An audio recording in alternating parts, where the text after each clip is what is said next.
سلام يا شباب، النهاردة هنحل لغز من أعظم ألغاز التاريخ. ليه الفراعنة بنوا الأهرامات؟ هل كانت مجرد مقابر ولا فيها أسرار أكبر؟ وهل فعلا الفراعنة قدروا يبنوا الحجارة العملاقة دي بدون تكنولوجيا؟ خلينا نعرف الإجابة مع بعض. أول حاجة، الأهرامات كانت في الأساس مقابر للملوك الفراعنة. الفراعنة كانوا بيعتبروا نفسهم آلهة على الأرض، وعشان كده كانوا عايزين مقابر تعكس قوتهم وعظمتهم. الأهرامات كانت طريقة علشان يخلدوا اسمهم ويضمنوا حياة كويسة بعد الموت. يعني لو لاحظت، كل هرم بيكون مرتبط بفرعون معين زي هرم خوفو وهرم خفرع.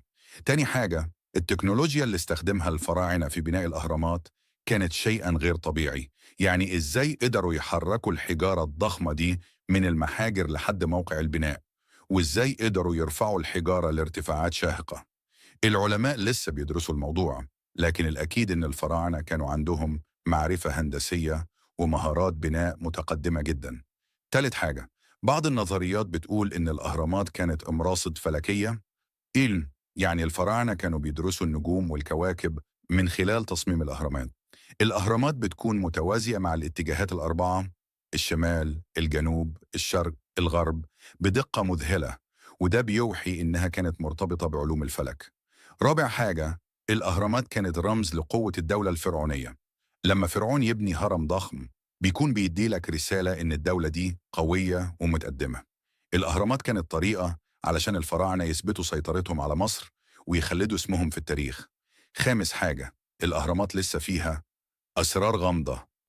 يعني ليه الأهرامات بتكون موجودة في أماكن معينة؟ وهل فعلا في غرف سرية لسه متكتشفتش؟ العلماء لسه بيدوروا على إجابات، وكل ما نعرف أكتر بنكتشف إن الأهرامات أعقد مما كنا نتخيل.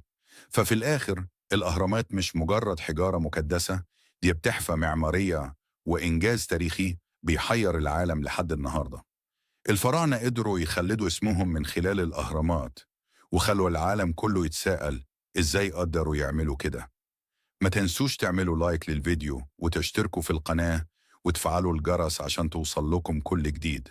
ولو عندكم أسئلة أو نظريات عن الأهرامات، اكتبوا لنا في الكومنتات. سلام يا شباب.